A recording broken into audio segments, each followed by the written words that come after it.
Ini gimana supaya penataan lahan itu sama pohon dan pohon yang lainnya itu rapi gitu. Itu cara penataannya gimana nanti? Nah, kalau untuk penataan kita nanti tinggal mau pakai jarak tanam berapa gitu ya. Kalau Ya. di kami biasanya sarankan. Ya, selamat pagi. Jumpa lagi dengan kami di channel Kebun Alpukat Magelang. Untuk kesempatan kali ini kita akan mewawancarai salah satu pengelola Kebun Alpukat Magelang tentang bagaimana cara persiapan lahan untuk penanaman kebun alpukat sendiri ya. Mari kita langsung saja kita lihat ada salah satu pengelola kebun alpukat Magelang. Langsung kita wawancarai saja. Baik, mari kita tanya-tanya ke pengelolanya langsung.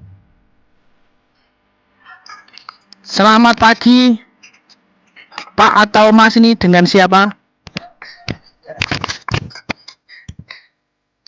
Sedang apa ini, Pak? Kan melihat-lihat bunga lah, kondisi sudah berbunga ini, alhamdulillah ini. Oke, mantap ini ya Pak ya, terlihat sangat segar ya pohonnya ya. Oh, ini dengan Mas siapa ini? Ini saya dengan Mas Ajis, Oh, ini salah satu pengelola kebun alpukat Magelang ya. Iya. pengelola juga di sini. Oh iya, ini Pak, ini saya mau menanyakan tentang bagaimana cara kita persiapan lahan untuk penanaman alpukat sendiri.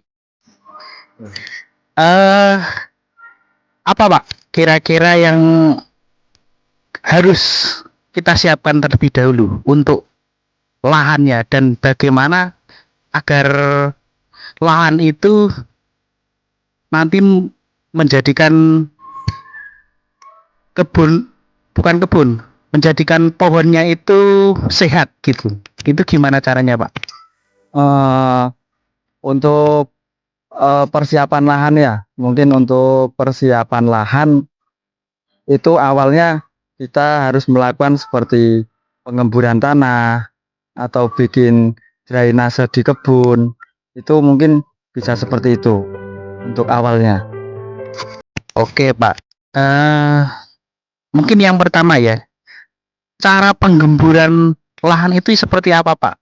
Apa metodenya? Yang jelas itu penggemburan lahan itu metodenya nanti seperti apa yang sudah Bapak lakukan dan mungkin sudah dipraktekkan. Oh, itu.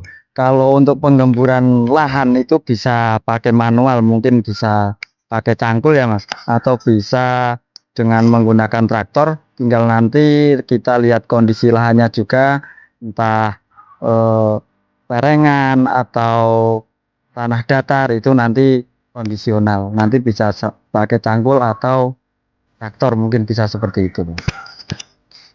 Itu Pak, selain apakah tanah itu harus gembur Pak? Maksudnya itu apakah harus kita gemburkan terlebih dahulu, atau misalkan saya punya kebun itu langsung saya tanam, itu bagaimana kira-kira dengan nanti kedepannya itu bagus yang mana?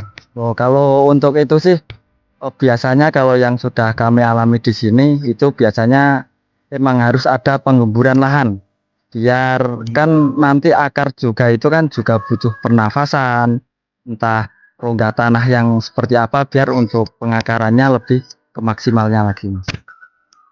Ini seperti itu. Oke, setelah itu kan, setelah tanah sudah gembur ya, nah itu penataan lahannya. Nah ini gimana supaya penataan lahan itu sama pohon dan pohon yang lainnya itu rapi gitu. Itu cara penataannya gimana nanti? Nah, kalau untuk penataan kita nanti tinggal mau pakai jarak tanam berapa gitu ya. Kalau Ya. di kami biasanya sarankan itu 6,5 kali 6,5. Itu jarak ideal atau gimana? Kan apa ya, semakin misalnya kok nggak 5 atau nggak 4, kan semakin banyak kita menanam kan semakin banyak hasil. Itu maksudnya gimana kok idealnya itu 6,5 meter, maksudnya gimana? Oh, kalau itu biar minimal apa ya? minimal jarak segitu agar bisa nanti benar-benar maksimal Mas untuk eh, proses pertumbuhan, nanti saat perawatan juga, nanti sampai ke panen itu biar kita lebih enak lagi. Ketimbang pakai jarak yang 3, 4 itu sayang. Nanti pasti kita tetap ada untuk pemotongan yang jarak rapat itu Mas. Oh, berarti jarak 6,5 meter itu cukup ideal lah ya untuk pohon alpukat sendiri agar perkembangan sama hasil buahnya itu Maksimal. maksimal. Oh, maksudnya seperti itu ya. Oke, Pak, terima kasih. Terus ini Pak, selain itu sekarang ini cara nanamnya, cara penanaman itu sendiri bagaimana Pak? Yang menurut Bapak sudah lakukan dan itu berhasil, itu cara penanamannya bagaimana itu?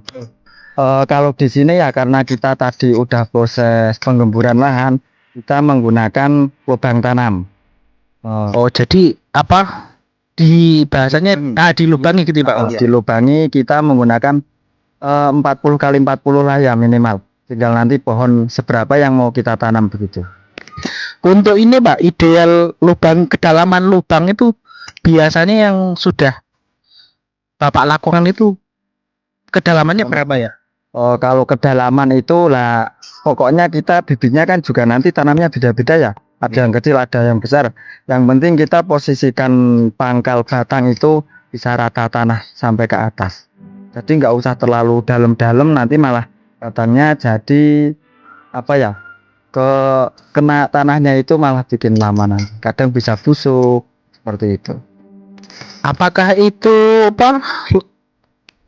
kita nanam kasih lubang itu apakah harus seperti itu atau enggak juga bisa kita lubangi Pak? Kira-kira bagus yang mana antara dilubangi atau tidak dilubangi, itu kira-kira hasilnya bagus yang mana ya Pak? Kalau menurut kami sih tetap mungkin ya tetap bagusan yang penggemburan lahan kecuali tanahnya itu datar, nanti kita bisa pakai penanaman itu dengan metode dibusut. Tanahnya dibusutkan, nah nanti tanamnya kita baru di atasnya seperti itu. Karena alpukat sendiri butuh air, cuman tidak mau tergenang air seperti itu Mas. Oh, jadi seperti itu ya. Ya, istilahnya alpukat itu mungkin secara bahasa ininya termasuk pohon yang mudah bahasanya itu mudah kita pelihara ya. Maksudnya seperti itu, Mas. Maksudnya seperti itu karena alpukat yang penting itu untuk pupuk kandangnya nanti. Karena alpukat sangat rakus dengan pupuk kandang seperti itu. Baik, mungkin seperti ini dulu ya. Saya rasa untuk persiapan itu semua sudah cukup ya Pak ya. Insya Allah sudah cukup ya mungkin ya. Oke, mungkin nanti kita akan mengupas lebih lanjut lagi tentang cara pemilihan bibit, cara nanamnya bagaimana. Itu nanti kita minta tolong ke pihak pengelola Mas Aziz ya untuk melakukan itu ya nanti ya. Nanti kita ada sedikit biar kasih contoh gitu ya. Oh ya, bisa nanti. Oke. Ya, siap. Terima kasih untuk semua pendengar setia di channel kami. Saya akhiri. Wassalamualaikum warahmatullahi wabarakatuh.